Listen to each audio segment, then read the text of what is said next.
Good morning, good afternoon, good evening, folks. Michael Zuber, one rental at a time, back with the one and only Anna Kelly. How you doing, Anna? I'm doing great. I don't know if this hit your radar, but I thought it was interesting and actually a pretty strategic move. Grant Cardone just announced that he's opening up or going to be raising $150 million from accredited investors. I think it's his 23rd or 22nd fund. The wrinkle in this one is distressed real estate. I think it's genius. He's setting it up early. He's getting the dry powder early. He's not calling for it today, tomorrow, but he's like, this is going to be something I make moves in for the next year or two. And this really goes back to a conversation we had last week. There's a lot of pain potentially coming to the commercial and multifamily segment from folks who have bad debt structures and unrealistic expectations. So, what do you think about setting up a distressed fund? Good timing? Absolutely good timing. Yes. When things are happening, right? Our first video, we talked about history. It always gets fixed. Sometimes it takes years, sometimes it takes a decade, right? But there's always distress when big market cycles shift. We talked in number 2 about being doom and gloom and how do you protect yourself. The third part is once you're protected, once you've done the things that we've been telling you to do for a year, pay down your debt, lock it into fixed, sell high, have some dry powder, have some liquidity, then you don't get to be completely afraid when these things happen. You get to say, hey, what do I know? Money is made at the bottom. When everything is coming down, it's going to come back up. So if I can take advantage of that opportunity, that's where real wealth is made. So Grant is setting himself up to say, we're not at the bottom yet. And I agree No. with him. We're coming down. We're on our way, right? But when you hit the maximum point of pain at the bottom of the economy, that is the maximum point of opportunity to scoop up distressed assets that have value, inherent fundamental value higher than what the prices might be because of distress. That's when you scoop those assets up and ride it back up to the top. Yeah, and I think Grant, I mean, for whether you like him or hate him, I got to respect this move because what Grant's going to be able to do in this cycle is what did Grant do in my opinion over the last 8 years? He became known. Over the last 4 years, he became known to the biggest lenders, the biggest players. He is going to get phone calls from banks or, workouts saying, "Do you want it?" And he is going to be able to structure deals like just amazing. I mean, he's going to get phone calls before stuff hits the market because I don't know, there's probably a Rolodex of 10 people, maybe 20, maybe 30 people that will get those phone calls. He put himself on that list and now he's going to have dry powder. It's like he's putting this together. It's like, wow, that worked out really well. So pretty cool.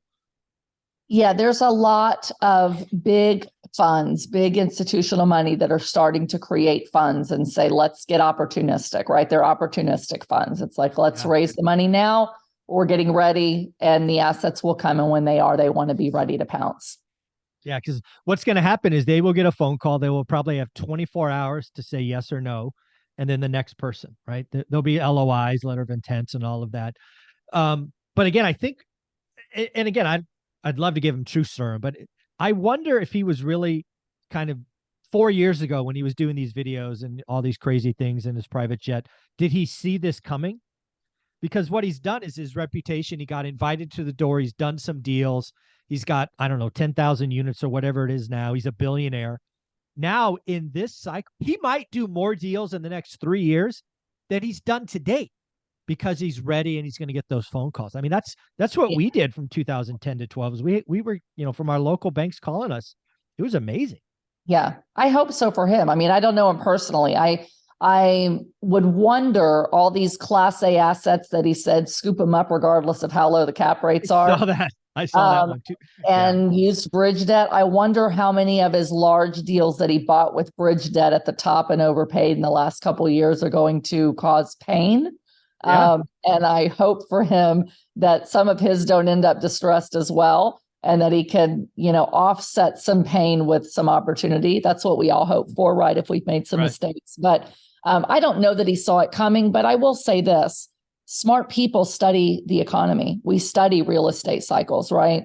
I'm not at the level of Grant Cardone, clearly, But you and I have been talking about this for a while. Watch the cycles, watch the cycles. So you do start to kind of prepare yourself. It's impossible to time though, right? We were heading into a recession in 2019. We had a small manufacturing recession, thinking, okay, this might be the end. And then we had the pandemic. This may be doom. Then it jumped back up. So it's very difficult to time things. But once we're at the top on the cusp of coming down, it's easy to see, hey, there's warning signs and there's going to be distress and there's going to be opportunity. And so it's important for all of us to set ourselves up and say, with whatever our network, whatever our dry powder, whatever our lending and borrowing and partnering capabilities, where will there be opportunity and how do we set ourselves up now if it's available tomorrow or if it takes a year or if it takes two? It's really important to remain opportunistic when everybody else is afraid and running away.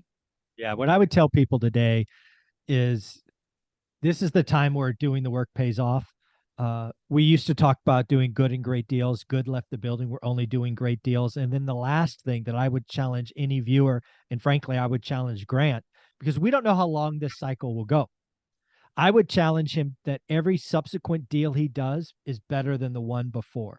Yeah. Right. So if you buy a 500 unit and you're getting a 8 cap or whatever it is, well, make the next one an 8.2 or 8, just because again, that's one, again, people don't realize we were buying all the way down in our market. Our market went down 75%. I think we started our first, foreclosure or REO house was like 170 grand or something. And the last one we bought was 28.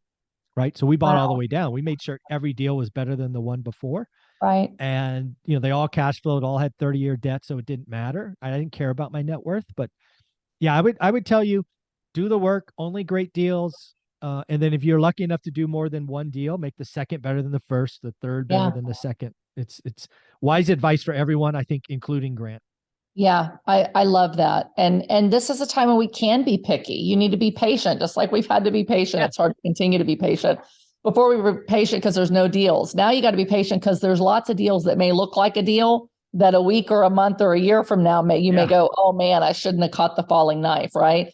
But if you kind of dollar cost average into real estate and you do deals that are great deals that fit your buy box and it was better than before, and it has long-term resiliency, that fixed debt, the cash flow, then even if you technically overpay compared to a year from now, it's not going to matter, to your point. You cash flow, right? So do great deals and always do great deals and keep looking for more deals. And if you run out of money to do deals, find other people to do deals with.